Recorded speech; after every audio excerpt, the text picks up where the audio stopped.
leather gloves were slapping in hands. Popcorn and peanuts were working the stands. Pink cotton candy, love on a stick, was chasing the beer that circled the lips. Play ball, play ball. Roll up the bases and smack it right over the wall. Play ball. Play ball. Oh, I know it is. Good evening, ladies and gentlemen. Welcome to Laughter Saves Lives Live! Here on Strong Island Television, Paradise Studios in beautiful downtown Massapequa, New York, by the Long Island Railroad and the CVS and the nail salon. Did you ever get a pedicure? No. Are you kidding me? You have?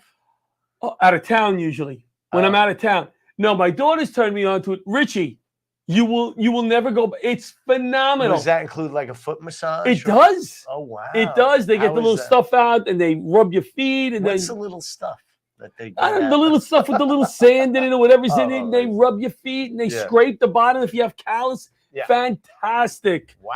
So it's nice to have Rich Walker back in studio. Yes, I'm here. Bobby, can we play a little clap for that? Rich Walker back in studio. You're not ready? I'm sorry. All right. All right. That's yeah. Well, you're reading wrong. Oh, there we go. That's great. That's what Rich wants. A lot going on, Richie. Yes. Listen to this. Tell me. Got a new mailbox. You did. We got the mailbox for Christmas last year, or it could have been the year before. My kids bought it, my son and his wife. My wife wanted a mailbox to go against the house. We have one on the pole, the little out in the street. No, it's on the pole. But she wanted a long one against the house. Well, the house is concrete. You know, that's not an easy job to do, and I'm not going to do. I can't do that crap. So it sat there for a while. So the other day we hired a guy to repair my side little roof that goes over my basement steps. It's been leaking for the last few years with a driving rain. If it's a look, it's coming this way. Yeah, right? I'm watching. Yes. Oh, you watching on there? Okay. I'm watching. Coming this way, it leaks. Yeah. So finally, I hired a guy. There's nothing worse than paying somebody for materials and labor. Let's say, what did I pay? $1,400, $1,300, and nobody will notice. You know when you get something new, you want to. Nobody's going to notice. Yeah. The same color roof up there, ripped it off, sealed it, and put it back on. So he took off the other roof. Yes. Put a new one. Yes. Fix yes, all the leaks. The leaks and put it back valley. on. They call it the valley, right? Where nobody in the industry calls that, I don't think. What do they call it? Flashing. The flashing. Look at you, roof man. Well, I used to be an adjuster for 18 years. Oh, that's right. That's right. But I forgot all the lingo. Yes. Speaking of roofs, John, anything you want to say? What? Oh, and thank you to our sponsor, Barasch and McGarry, lawyers for the 9/11 community. There we go. There they are, the best. Jeez, if he ever watches the show, we're going to lose sponsorship, you know? It's always Butch coming on going, hey, right? Yes. Hey, you forgot the people I gave you all the money. Even the people at Barasch McGarry going, no, don't. No, they're going, what he saying? Is he going to say? So we got the mailbox. Here's what's cool about it. I paid, let's say 50. I don't know exactly. 1,500. At least I have the mailbox, which is completely different to point to. Because that's the only thing you would notice. People go, you have any work done? You have 15 mailbox. Well, you could say, look at the mailbox. And if you notice, it's not getting wet. It's nowhere near the roof, though. Oh, well. It's nowhere near the roof. I'm eating. I went to my doctor a few weeks ago. I think you told me my sugar, very high, very dangerous, very bad. Very bad. He's going to put me on another med. And I said, that's it. Johnny is making a stand. I'm going to take my medications every day, and I'm going to start eating like I should be eating. Mr. Walker, my energy level has skyrocketed. Look at me right now at 8 o'clock at night. You look so virile. Yeah. I'm going to play pickleball after this. Oh, at night? Yeah. They have courts lit? Yes. Tomorrow I'll play at 8 o'clock in Merrick. It's going to be a little cold. Tonight I'm going indoors to check out a league because it's good to network. Pickleball league. Oh, it's great. Yeah, it's good to network and all of that stuff. Going to the big Friends of Firefighters Gala. We have Nancy Carbone on, president, founder, and head chief honcho of Friends of Firefighters coming on. Bobby, do you have that picture of my new outfit that I bought in JCPenney? First time I shop. Look at what I'm going to wear. Beautiful. This is out of control. Nancy will not let me in the door. Move aside a little. We have to move aside. Nancy will not let I shouldn't have told her. I got to sneak in the back door with this thing on. Yeah. You like it? I love it. It is out of control. I've either gotten I love it or are you out of your mind? Thank you, Bobby. So that's what I'm going to wear Makes Thursday. A statement. It's in Brooklyn. They've been doing a wonderful job since shortly after 9/11. One of my favorite organizations. Nancy is a friend of mine. She was there for me after 9/11. She's there for us on the show when we need it. We always call her. We're going to let her talk about the organization, what they're doing lately, and about the big gala next Thursday. 500 people, from what I understand, but only one person is wearing that outfit. Thank God. Thank God. Was in Cooperstown.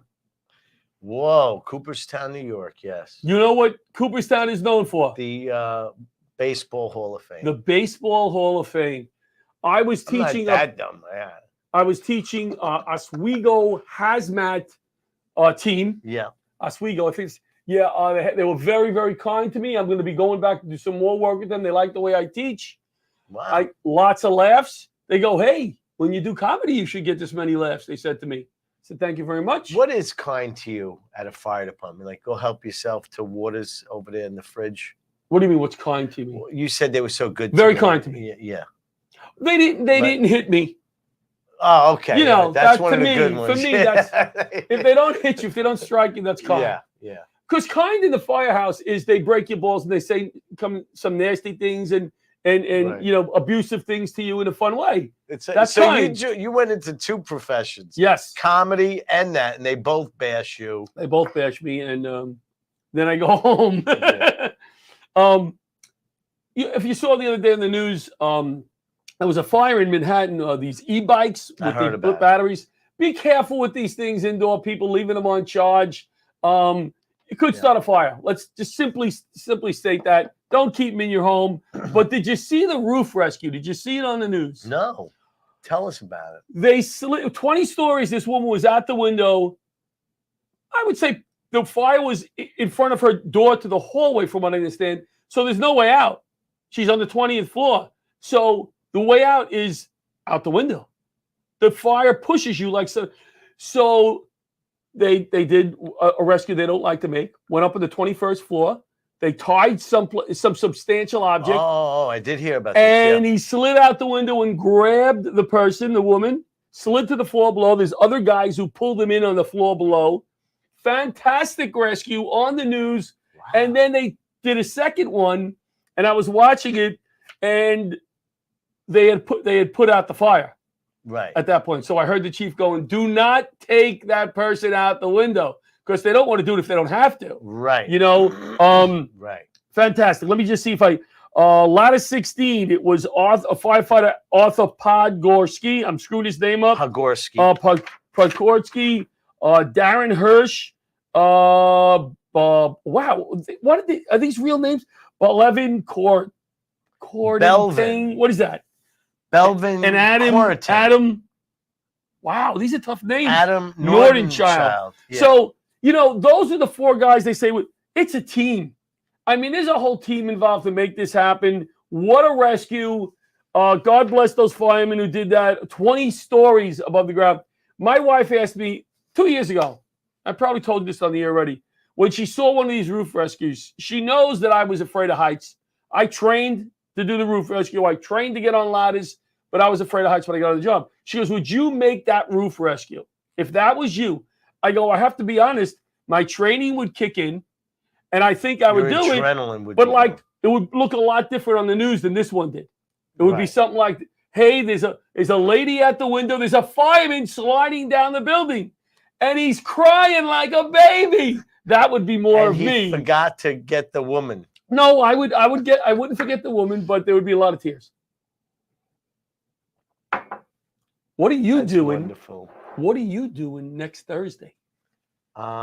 What is that? The 17th? It is Laughter Saves Lives at Raymore and Flanagan's Oh, Furniture Store. yes, We are doing a show in a furniture store. Right. I will not be going now because I'm going to the Friends of Firefighters Gala, I think. Richie, unless... Now, wait, is that open to the public? What?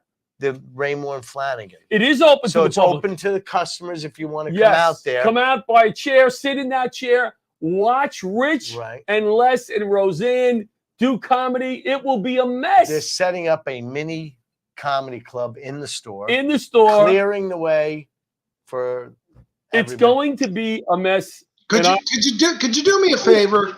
When we're promoting a show, could you maybe not say it's going to be terrible, it's going to be a mess? I never said it was going to be terrible. It's organized confusion. Oh, I'm sorry. Rich is going to be there. That's terrible. No, I said miserable. Oh, great. No, it's not a mess. A fun mess. It's going to be fun. It's going to be a hot mess, is what he meant to say. A hot, fun mess with Les and Richie. No, listen. I will more than make up for it that night. You got Roseanne Sorrentino. You got Les Deegan on that show. What Great fun comics. we have in a furniture store. In a furniture store. Open to the public. Free. Open to the public. It's going to be so much fun. Well, you know, let's table this discussion. All right. You're in a lot of trouble. Did you get that table? I get it.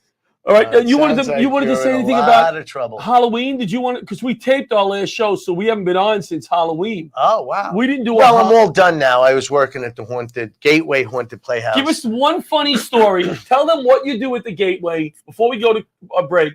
Well, I have a lot of funny stories. I don't know. Did I ever tell you the story with the girl who comes out of the haunt? Well, tell them what you do there. Good.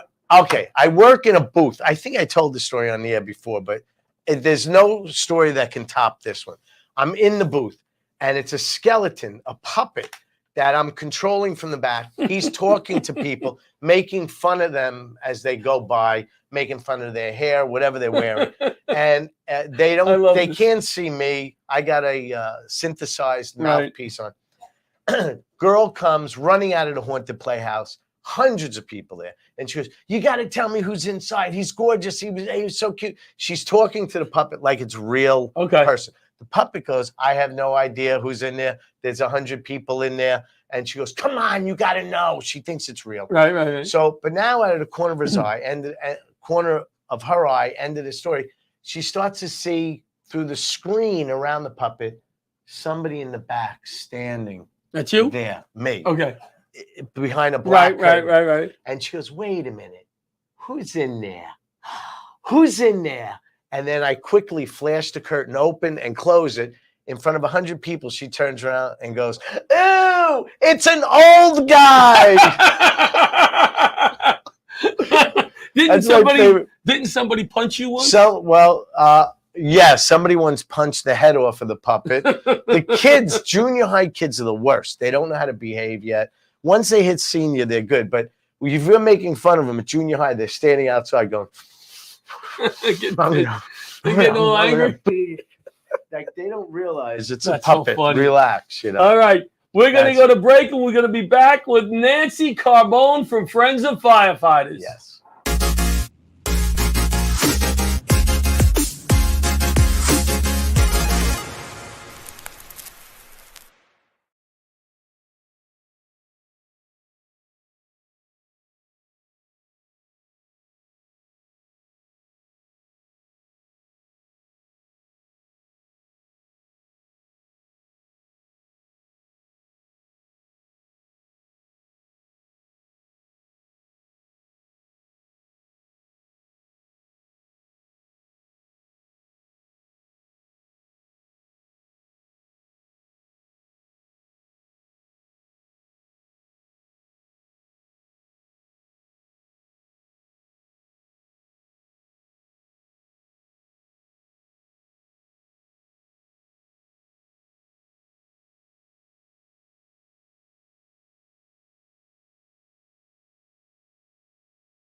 And we're back here. Strong Island Television, Laughter Saves Lives live. You got so much energy. It's like, is that all because of your sugar levels are normal now? I don't know what. I hope it remains like this. You know, I really feel. Listen to your doctor. Eat right. I should have ate better 10 years ago. You know, but I'm doing it now. Bread is the killer, and French fries. Yeah. He told me. I said I was for the last 3 weeks. I said I had one little piece of bagel, and he went like this today. Death. You can't eat bagels. Well, I eat the top every day of an egg sandwich. It's a low carb bagel, right? But only at the top, okay, and the bottom here. But it's a, you know what low carb bagel is? It's made of soybean. Soybean. No, it's delicious. Okay, it's delicious. I had cauliflower pizza. Let's bring on the president and founder of the, I was going to say Laughter Saves Lives, of Friends of Firefighters, Nancy Carbone. Nancy Carbone. There's the applause. There it is. Our audience is going crazy for Nancy Carbone. Okay. Hi, Nancy. Are you upstate or are you in Brooklyn? I'm in Queens. Oh, that's right. You went to Queens. Yeah, I know you have that beautiful place upstate, right? Yeah, that's my house. Mm-hmm. I still want to come up. You're not inviting me to that place at all. You don't want me anywhere near that place. You know, John, I was afraid you'd wear that suit, and you know, it was a small town, and I, kind of knew there, and I really didn't want you coming on my property in that suit. So I'm just, between friends, I have to let you know that. I know. I just was so. I wish I was in. You wish I. You're welcome anytime. You just have to give me a warning, so I make sure that I'm up there. But yeah, of course you're welcome anytime. I'm just curious. I want to see that place. Yeah, I know you did a lot of work on it. Yeah, it was an abandoned schoolhouse. So that's what it was. How so interesting cool. Is that? That's so cool. Yeah, it is. It's pretty cool, and it's. It was empty for about 60 years. It was just wild animals living in there. So that took a while to ask them to move on, but it's working out. It's nice. It's nice. Up there. That's great. I got to see it. Except for one squirrel sticks around. Yeah. So Nancy. How did you know? Yes, that is true. Yeah. So give us a quick synopsis on what Friends of Fires is for the Friends of Fire, for the people that are watching you for the first time on this show. Mm-hmm. When you started, why you started, and yeah. Well, I started it right after 9/11, but I actually didn't set out to start a nonprofit. I set out to do what many, many people did, which is to go to the first responders and see how we could be of help. My great uncle was killed line of duty, so I was raised to know that firefighters, as my mom would say, are a cut above others. And at the time it was just men. And luckily now we have women on the job. So my first instinct was to go to a local firehouse and see how I could help. And what happened is I was speaking with John Sorrentino, who we're still very close friends now. And he identified the needs that kind of surprised me. I mean, it was a day or two after 9/11, and he said, we need bunting for the firehouse because I know our guys are gone.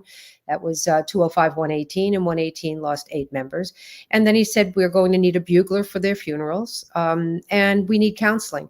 Now, even to this day, that blows my mind because, John, back then, first responders did not even discuss or consider counseling unless usually they were mandated, right? So that was a real surprise to me. And so the bunting was fairly easy. The bugler was, that was done too. And I started working with other houses as far as bringing supplies. They needed a lot of different things at the site, as you know, boots, socks, different things. And we started doing things, we being me, and then I've recruited some local neighborhood people. And of course, my daughter was with me. She was 15 at the time. 15. And, now what is she doing now? Yeah. What is she doing now? Well, she's a counselor. She graduated from Columbia and she is one of our counselors now. So she came to it very naturally. But what happened was the counseling was a little more difficult to get started because I wasn't, first of all, we had no money. I had no money. Nobody was being paid. And I decided in February of 2002 to incorporate as a nonprofit. And I partnered at the time with Safe Horizon, and they supplied the counselors. And I learned a lot. And over the years, we were able to then have a staff, and now we've grown considerably. And at this point, we are in an old firehouse in Brooklyn that is privately owned, not by us. I wish it was, but it's not. And we're expanding. We have a pilot program going in Biloxi because we may go nationwide. We're going to take it a step at a time, and that's going well. And we also are expanding now to a program called Star of Life, and that is to provide counseling to the EMS personnel, FDMY, because they really need it, and they have been underserved historically, I think, since they were merged into the department. So that's what's happening. So the counseling thing is and underpaid. Absolutely underpaid. They don't have parity. Why on the side of an ambulance? They're making the same as a firefighter. They're not. No, they're not. And not only that, they are not considered first responders. They are actually uniform personnel, that's a big mistake. Whoever wrote that in when they merged made a huge mistake. So hopefully they can rectify that. That's out of my league entirely. I have nothing to do with that. But what we can do is we can extend the services that we provide to these very deserving people. I think everyone took a look at what they did during COVID, which was nothing short of heroic, and they need the help. So that's what we are starting now. And we wanted to start it out slowly, but it's a need. So we're finding that we have more people coming than we thought. So I'm hiring counselors. And so if you're a qualified licensed counselor, please give us a call. But right now what we're focusing on is moving forward, making sure that we don't ever have a wait list when somebody calls for help, because you guys call when it's a Mayday. Firefighters call when it's a Mayday for mental health, and rarely do they see it coming down the pike. So our message out there is don't wait until that. You don't have to be alone. You don't have to suffer through it. We are here. We're ready. There's no cost involved whatsoever. You can do virtual sessions on a HIPAA compliant platform, so it's confidential. And that's one thing to realize. It's not only confidential, everything is free. And we do not take social security numbers. It does not go to the job. It's private, and it's for active and retired firefighters, FDMY, and their families. It's amazing. It's great. Yeah, I know that I was doing they're short staffed too at the World Trade Center counseling, and we were doing Zoom sessions for 2 years. And it was great. I mean, it was great. We found that it's actually helping people, because some people just can't get from wherever they're located. Whether some people are in Staten Island and they don't want to come down to Brooklyn, and so it's easier for them to do it this way. They don't miss any sessions, and it's just more convenient. And it's up to them. At this point, we are seeing people in person as well. Is that for retired guys also? Yeah. Right. So we have a breakfast also. We've started those up again. We have a monthly breakfast every every second Wednesday we have a breakfast, and a lot of retirees go to that. The thing about the job is the connection is lost once they leave the job. There's been such a huge turnover. They could go back to a house that they served 30 years in and not know anyone that's on. And that's a devastating blow when they go there, because not only did they lose their brothers on 9/11 and thereafter due to 9/11 cancer, but they've lost their house. So that's their ground, that's their anchor. Right. So we're able to provide that. And then we also have a more educational thing. I believe we moved to Thursday nights, the last Thursday of the month. We have what we call kitchen talk. So the firefighters come in, they cook, and we have a speaker. In the past, we've had Vinnie Dunn. We had this thing, they told me I couldn't do anything on wind-driven fires because it would start a fight. So that was the next one I had, because, John, I love to see a little scrap. And what was great about it is that everybody was very involved, and they all had their opinions. But that was one of our better ones, because everybody was very emotional, but also they got in it. So it was good. But we've had many different speakers come in and talk about different aspects of the job. Mainly the younger firefighters do attend it, but we get a lot of retirees too. And what I love is when they're discussing a particular fire. We had Warren Fuchs in once, and he was talking about something, and Warren was a world-class dispatcher for the FDMY. And a retiree from one side of the room said, "I was at that job. I had the wind." And then another one was in, and he had a different perspective. Wow. So it was as if they were watching two different jobs. And then Warren, of course, had the perspective of the dispatcher. So it's informative for the younger firefighters, but it's also an opportunity to get together. And that's important. It is. As you know, because you meet with us sometimes, we have the monthly breakfast, which it's been on Fridays, and I'm on grandpa duty on Fridays. So I let my wife sleep usually. So, but excuse me. Wait. I meant you let her sleep? Yeah. Well, instead of her, he does it once a week. He allows her to. Instead of her getting up with the baby early, I get up because I'm usually up. Yeah, that's a good thing. That's a good thing. I love it. I love the kids And and then also the second half of the day, he lets her go outside if she wants. Thank you, Rich. You got my point. watching. She is watching, Rich. She started watching our show recently, and that's a bad thing. She's a sweetheart. She's a sweetheart. Yes, She is. puts up with a lot. She really I does. don't know how she does it, Johnny. I got to be honest. But another thing with the guys, I have an hour a week to do that's it. too much. With You the wanna guys come sitting to around, John, if I can, real quick, Marie just contacted me. She is counseling someone who's having an emergency situation, so she's going to try and get on. But the good news is, if Nancy can hang out with us a little while, we've got more time with Nancy. Sure. there's nothing better than more time with Nancy. Yes. Yes. Okay. So what I was trying to say there is, when you have a bunch of these retired guys sitting around, I mean, they start getting into stories. You see them light up. Yeah. It's being a firefighter is different than, I would say, almost any job, because think about it. You're together a lot of downtime, hanging with these people, and then you're in situations where it's dangerous, and you're taking care of each other and watching each other's back. So there's a huge bond with firefighters. Absolutely. More than, and I don't mean that police do an unbelievable job. I would never want to be a cop, but I think more than a cop, because there's a bunch of us together more, and it's actually more hands-on in life rescue too. It's different. It is.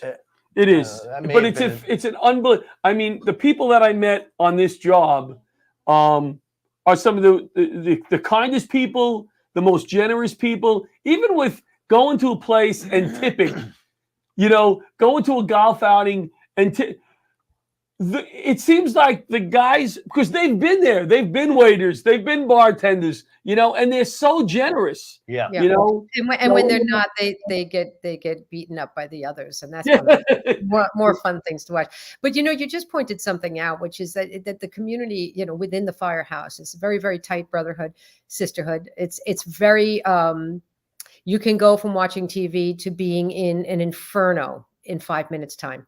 Yeah. And so for that reason, even if you don't like a person that you're working with, you have that person's back, they have yours.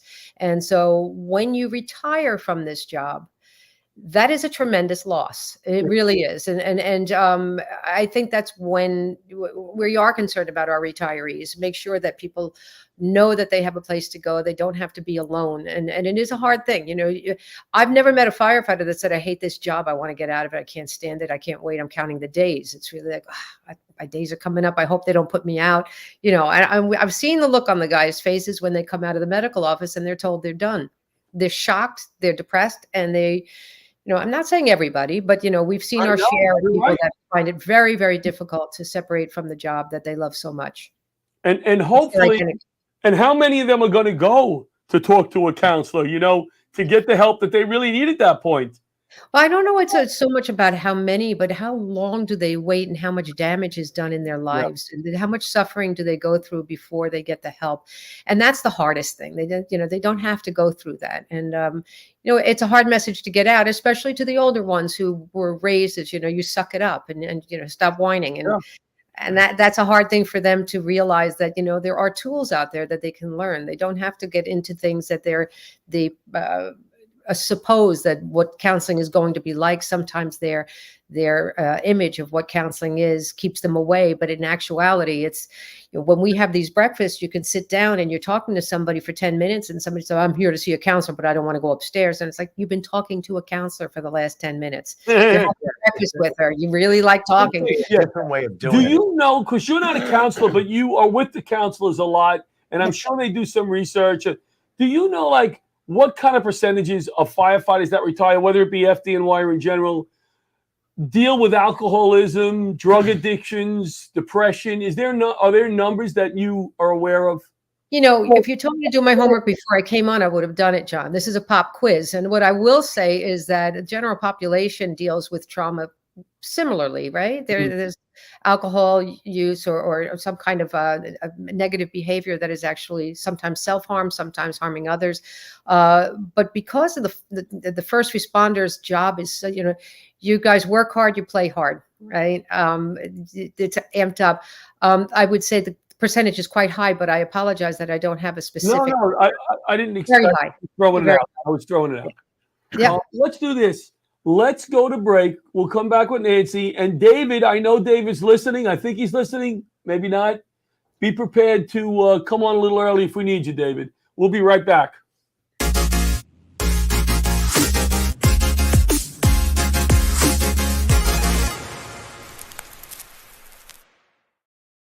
Hi, I'm Gretchen Rossi. And I'm Arthur Lee, the creator of LifeVac. We're here today to announce that to date, LifeVac has saved hundreds of lives of people who almost died due to choking. People may not realize that on average, 14 people a day die from choking-related incidents. Every 5 days, one of those lives is a child. That's why I created LifeVac. And as a new mom and from housewife to housewife, I felt compelled to share with you the discovery of this life-saving device. LifeVac is a simple-to-use airway clearance device. Just place, push, and pull to save a life. And it costs less than it would take to fill up your car with a tank of gas. Imagine being able to save a life for less than $70. To learn more, please visit lifevac.net. That's LIFEVAC.net. Please don't allow one of your loved ones to become the victim of choking accidents. All righty, we're back with Laughter Saves Lives. Here it come. Live. Back with Nancy Carbone. Nancy's. And also Nancy Rizzuti saying she loves Rich Walker. Hey, Nancy, how are you? I'm We sure love this Nancy Rizzuti. loves She's me. awesome. She's a great She's a fan big of the fan. show. Big fan of comedy in Long Yes. Island, you know? And her husband, Benny, is a I wish he comedian. was funny. That's why she reaches out to comedy. He's really I'm funny. kidding you. I'm kidding you. So the big fundraiser is coming up on Thursday, right? Thursday the 17th at Thursday Roulette. the 17th. Yeah, at Roulette in Brooklyn. It's a really beautiful old 1920s theater. So Nice. it's very different. They've taken out the seats on the ground level, and so it's quite beautiful.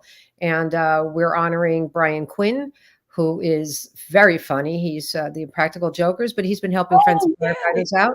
Yeah. Yeah, he's been wonderful. And Bridget Gormley, Bridget's father was on the job. He died of 9/11 cancer. She did a movie called Dust, and it is riveting to say the least. And of course, there's firefighters in it, so it's funny too. If you could make a movie that is about the 9/11 dust killing people, which it did and does and continues to, but firefighters are in it, so that dark humor is in there too. And then we have Zuri Group have been helping us out, FTI Consulting.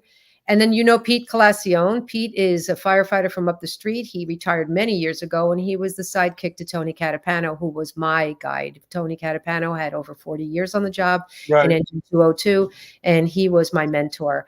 The MC is Shelley Sonstein from 104.3. She is an advisory council member.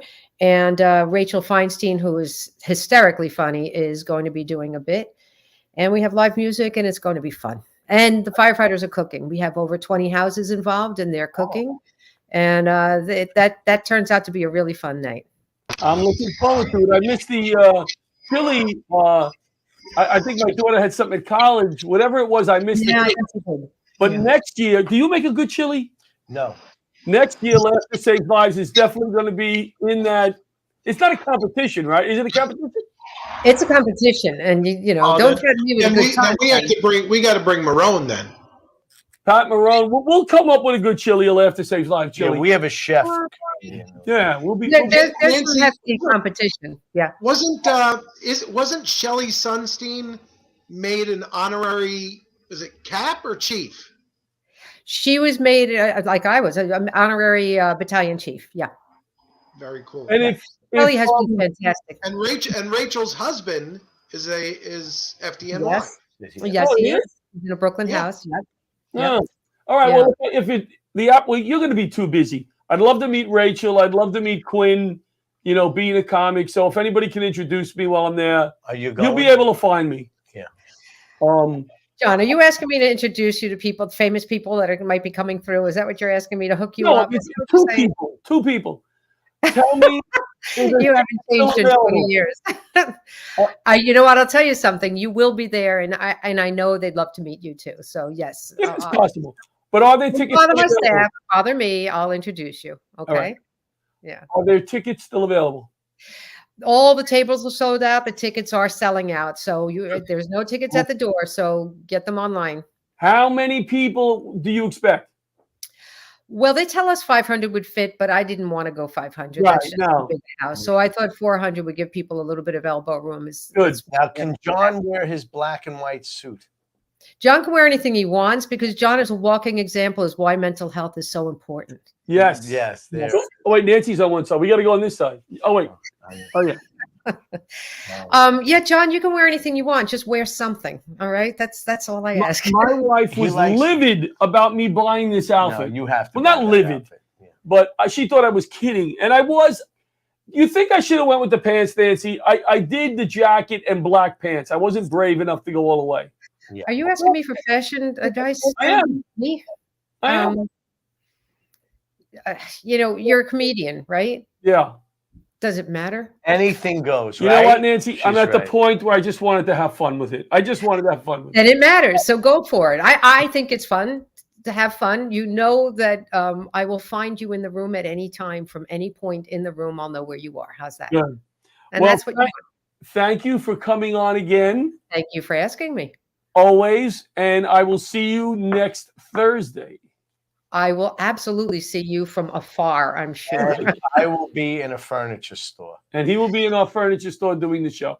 Have a great time. And it sounds really weird, but I think it'll be fun. So in that, have fun. I'm sure you will. Yes. Get a popcorn machine. That'll cap it. They may have. Yeah. All Yeah. right. Take care. you. Thank you, guys. Nancy, love you. She's the best. Nancy Carbone from Friends of Firefighters. Next Thursday, their gala, go on their website. Now, See who's the this? wonderful work we do. Yes. I just want to, Marie couldn't come on, but I thought what I would do is just to let folks know what the Command Counseling Center does. Good. Good. Marie And I want does. to bring David on because he could talk. Yeah, David is full of a lot of hot air, is what Rick is saying. He can fill time. Okay. The Command Counseling Center, they bring mental health awareness, reduce stigma, and find lifelong recovery for first responders. It's an injustice that the military heroes, police, fire, correctional officers, dispatchers, and EMTs are taking their own lives or losing everything due to an enormous gap between their psychological needs and available psychological services. So that is what the Command Counseling Center does and what Marie Guma has established with that organization. And we Great love Marie. organization We're that gonna going be down working to with do you about in Florida. we're going down to do about 4 or 5 shows in Florida, all for mental health. It looks like different locations. We look forward to it. So we'll have Marie back on next week, maybe next week. Yeah. You know. I will let All her right, know. thanks, Butch. That was great. Thank you. Should we go to another break, Bobby, or you want to go? Can we go to a break? We could go. Roll right with it. to All right. yeah. So before bring David on, yeah, you give David his intro because you. I am gonna bring. Is he in the room? He's there. He's there. He's in the green room. This guy. Wow, he is an entertainer. Can you be more general? Comedian, entertainer, actor, newscaster, Sportscaster. weatherman, sportscaster. Yeah. He does it all. You might hear his golden voice on 1010 Wins. Ooh. And he's here now. Give it up for David Weiss. And there he is. There. Wow. He's up there with like Don Most. Can you guys hear me? We hear Yes. you perfect. Good. I never know about the equipment. I don't know how to use a microphone. I've never seen one of these before. I don't know. Oh, look at that. I want to, David. I want to ask you a From a question wedding. before we Yeah. get started because I didn't bring those at the beginning. Yeah. And I'll ask Richie. I got. I'm not going to say the organization, but did you ever get these things in the mail? They're looking for donations, and they send you like Everything. a gift. Like I got a pair of gloves, or they send you money. Look at this envelope; has 8 stamps on it. Like, how do these organizations make money? They I just don't send know. me. And What is this? $5 worth of stuff It could between be stamps even, and yeah. It costs them a lot more to send that. I don't understand how they do it. No, I never get any gifts. And I've No? never gotten a gift in my life from one of these. Well, you places. have to give every now and then. Oh well. See, Oh, that's- my wife gives to about 18 of these. I gotta hide them. Can we make David a little louder? Can you make me a little louder? All right. I'll make myself a little louder. Is that Yeah, good? just Ah, stay a there little you closer. go. Yeah. There you go. Okay. So, David, thank you for filling in last minute. We had a cancellation, a medical situation on another comic, and you stepped up. You know, you were the 42nd person we called. No, No. we did get up to W. Did Love you guys. Richie and I were going, call that one. Call that one. Oh, You know how they say, don't make yourself overly available in the entertainment business. Well, Rich calls me at about 7:30, and he said, Dave, I want to ask you, before he even asked the question, I said, yes, anything, yes. He could have said, I'll meet you in Boise, Idaho in 10 minutes. I'd be on a plane. I don't care. I'm overly available. All right. that's what Richie is calling you. He is. Because it's coming from Rich. If this guy called me, I'd probably do the same thing. I need you, or whatever you need. Yeah. Whatever you need, Rich. My Go ahead. daughter, it's just the opposite. You have any children in college or went to college? Yeah, well, my two daughters are aged 30 and 28, so they're Okay, so beyond college, but I know what you mean. I was in Cooperstown the other day, an hour and 20 minutes from Binghamton. So I finished my class, went to lunch. It's like 1 o'clock. I go, maybe I'll shoot up to see the dollies, to see my little girl, my sweetie pie, right? Right. So I call her and I said, I'm an hour and 20 minutes away. She goes, Dad, I got a lot of work to do. I said, well, I was thinking about coming up next Saturday. She goes, oh, we're going out with the girls. I said, well, then I think I'm going to come up. She goes, I'm busy. I go, I didn't even say what day yet. I didn't even tell you what day. Whatever day you want to come up, she's busy. Yeah. Yes. Hey, listen, I got something for that because I'm very old school. I still have a rotary phone someplace that I'm saving. I do not like the new technology. Anyway, I don't understand the new rules. I have a younger daughter who's into the new rules. I called her at one point and I said, hello, Rachel. She goes, what are you doing? What's the matter with you? Why are you calling me? I said, what do you mean? Unless your mom told you something different. I think I'm your dad. I'm allowed to call you.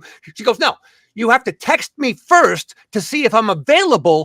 And then you call me. I said, all right, are you available? And she hung up. And now I hope she's doing well. That was 3 years ago. I haven't talked to her since. The point is, I don't understand the new rules about how to contact people. You got to text them first to see if they can talk, right? Yeah. Right. What is the new cutoff time to call somebody? What do you mean? Like 10 o'clock at night? Like when That's do you late. Well, it depends on who you call. Is it a kid or is it somebody our age? 10 o'clock is too late to get I don't answer the phone. 10 o'clock. I think it's, especially if the telemarketers, if they call after 9 o'clock, then you get very upset. Yeah. But you I think accept them even before 9 o'clock? Yeah, I don't listen. To me, I'm in bed at 7:30. I got a busy life, So I'll give you another one. I mean, you're not as old as me, I don't think, but you're in that generation. How about leaving somebody a voice message? Yes. I left your voice, but I didn't listen to it. Nobody listens to voice messages anymore. No. That's it. And the old answering machine. Listen, we remember rotary phones. You remember how difficult it was when somebody had a number with a lot of nines and zeros because it took forever that thing go around. Yep. That's why it never made sense to me why the emergency number was 911. Shouldn't it have been 111? I mean, if you're in a rush and somebody, Uncle Al is just collapsed, 9, the guy's dead before you get to 1. Right? Never made any sense. How about leaving your phone number on a voice message? Do you still sometimes make that mistake? Yeah, you can't do that. I left my number the other day and they go, oh, you already know that. You already know that. You're looking at that. I don't know anybody's phone numbers anymore. No, I don't know any. My wife. I get names in my phone. That's it. All speed dial. That's right. Who knows? Who can memorize numbers? I know mine. I'm lucky I know mine. So, David, I just want to say one thing about David. We were going on vacation this summer. I go to Long Island MacArthur Airport, and whose picture is in the terminal? As big as, did you ever see it? It's huge, beautiful. And what did you do to deserve that photo as Long Island royalty? Yeah. Well, it's very complicated, but I happen to be a member of the Suffolk Sports Hall of Fame. I was inducted in 1999. People look at me and they obviously ask, you don't look like a jock. unless you add the word strap. So listen, And he knows nothing about sports. no, of course not. No, I'm kidding. Go ahead. But they say, what did you do to get into the Hall of Fame? And I said, I give them the honest answer because honesty is the best way to go. I'm Jewish. I wrote a check. That's how I got into the Suffolk Sports Hall. I was thinking croquet. Yeah, no, that's true. That's true too. No, I got into the sports broadcasting dork wing of the Suffolk Sports Hall of Fame. So I was inducted, and being in the town of Islip, all of our pictures go up. I'm right next to the Long Island Ducks founder, Frank Bolton. We're side by side on that wall over there. I thought it was Bud. No, Harrelson? But He's not the owner. He was never the owner, but Harrelson, right? He was. He was a co-owner. He was. How many owners do the Ducks have? What was that? How many owners do they have, the Ducks? I believe the primary owner now is a man named Seth Waugh, who is he was in banking and all sorts of things. His son is looking to become a professional golfer. He's a very nice man, very wealthy man, and he's the majority owner. But Frank still runs the day-to-day. Frank Bolton. So you announced baseball games. Yes, I do. For the Ducks. There's nothing you don't do. No. Tell them. So you work for famous New York station, 10-10 Wins. Yeah. And What are you doing, Wins? What does he do? Now on FM radio, right? That's right. I've been a news anchor there for 15 years, into the 16th year now. I fill in now because I've had some physical issues, but I've been there a long time, worked with a great crew. And the big news at 10-10 Wins is that we are now being heard on the FM dial. So we're simulcasting. Do you remember Howard Stern started out at K-Rock? Remember 92.3? Well, we are now being heard at 92.3 FM, as well as 10-10 on the AM dial. Right. So first Howard Stern, now David Weiss. Yeah, they've asked us to change our delivery a bit now that we're being heard on FM. Would you like to hear a little bit of that? Yes. Yeah, let's hear it, please. If you said no, I was going to do it anyway. We know. Yeah. So anyway, 10-10 Wins at 92.3 FM. Our time is 25 or 64. Coming up, Jethro Tull, Zeppelin, and a bodega robbery in the Bronx. All straight ahead here at 92.3. So you just got to, you're looking for the new audience, an FM audience, you know? I love it. Now, it always intrigued me about 10-10 Wins. Why 10-10 Wins? Why 10-10 Wins? Rich Walker is the one who gives me, I give him the assist to a joke I use at every comedy show I've ever done. A guy stood up at one show and said, what do you mean 10-10 wins? 10-10 doesn't win. That's a tie. Don't you mean 11-10 wins? That is a Rich Walker special that I use in every Very show. good. Thank you. Thank you, Rich. Good job. Thank you. Richie gave me that punchline too. Richie gave me a nice punchline. Yeah. That is great in my act because then everything after that is funny. Right. Well, it's like really, it starts out big, and all he has to do is ride the wave from that one joke. And unfortunately, we're gonna master that, right? We're gonna work. no, together. it's working. The punchline you gave me is working. Cool. I love physical comedy with the swirl, the whole thing. Oh, it's working. It's working. And if you want to see that act, if you want to see my act, you can come to our next show, which I'm not going to be at. I just bailed out, but it is in Raymore and Flanagan's furniture store. Which one? Which one? Farmingdale, right? What is it? Farmingdale? Check the flyer. It's on the website. It's going to be a fun night of watching Rich, Les, and a lamppost. Right. Not a lamppost, a lamp. Yes. So it'll be on that. Yes. I think that's a great venue for a comedy show. We'll have fun. We're going to see. I think it's going to be fun. It's all clean, so we'll be. And it's going to get Laugh to Save Lives Foundation some publicity. Very important. People are looking at it. And we're going to really push it this week, by the way, on the sites and everything like that. Yeah. So what else can you give us? Any other shtick from your act? I could, you know what I mean? What do you want to talk about? What do you want to talk about? We got 5 minutes. The one thing I talk about now, because being Jewish and being, physically temporarily disabled, right. I have had some serious back issues for the last 3 years. I have had 4 serious back surgeries in less than 3 years, performed by 4 different surgeons at 4 different hospitals. In other words, there isn't one registered nurse on Long Island who hasn't seen my ass. That's absolutely true. I could walk into any emergency room backwards and naked, and they'd say, "Oh, Mr. Weiss, good to see you." Right this way. But it's been a long haul. I'm physically taking painkillers, which means you got to use one of these because every time they give you a prescription, as you guys probably know, if you take anything, it's always half a pill twice a day. What I asked the doctor finally, what if I took one pill once a day? No, you can't do that. You die. All right, so half a pill twice a day. And when you cut a pill in half using this handy dandy pill cutter, you end up not with a half a pill. You end up with 1/5 of the pill and 4/5 of a pill. Isn't that true? And powder. And powder. That's right. And powder, which you have to snort. So that doesn't work out. So my whole life now is taking pills, dealing with you're pain. Not up and around now? No, I'm up and around. I'm doing comedy shows. I'm still you are doing comedy shows. Yeah, I'm doing everything. I'm pushing through the pain with a very low Do you have threshold. any shows coming up that we can talk about? Let's see. I do have a show coming up. It's let's see. It's in St. James, Long Island.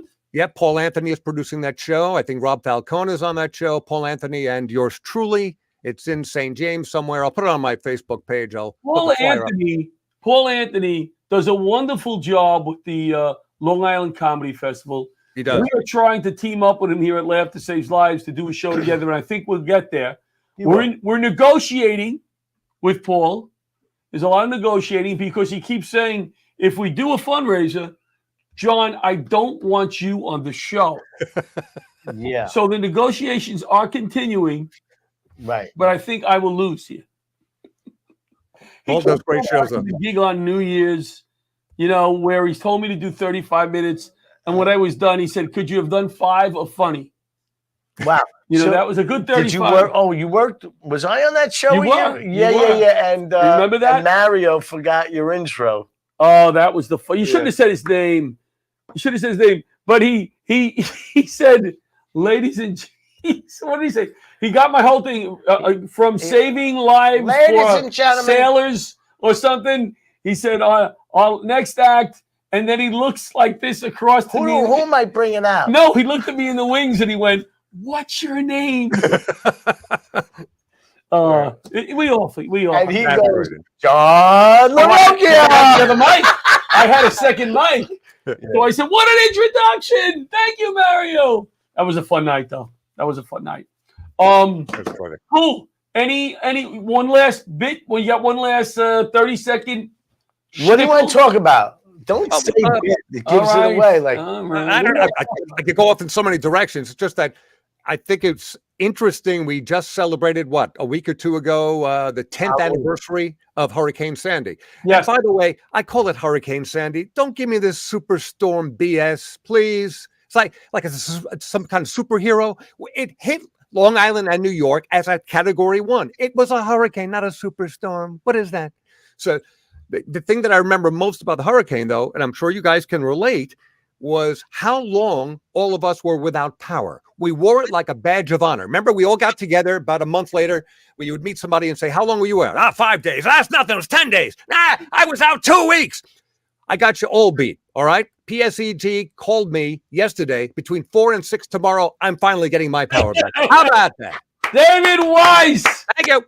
David, thank you so much for coming on last minute and saving us. We really appreciate it. You guys are the best. Thank you, Rich. Big fan. Well, this is my job. John, you're the best. I'd like to do one of your shows sometime, but John, it's WEISS. Trying to get him. Yes. I'm overly available, John. All right. Thank you, David. We got to get him on the show. Yes. Rich, you get him on the show. I will. All right. We'll see you. David. Thank you, so, David. Great show tonight. Great guest. Marie will be on a future date. Who is still? Oh, it's David. I'm like, who's still in the green room? We have 13 seconds left. Rich? 8 seconds. Come out to Raymond Flanagan next Thursday. Go to our website, laughtersaveslives.org. You can see all of our upcoming shows. We're going to the diner, Richie and I. Thank you. Good night. Good night. Thanks, Butch. Thank you, Butch. Good job. Thank you, Bobby. Thank you, boys. Thank you, boys.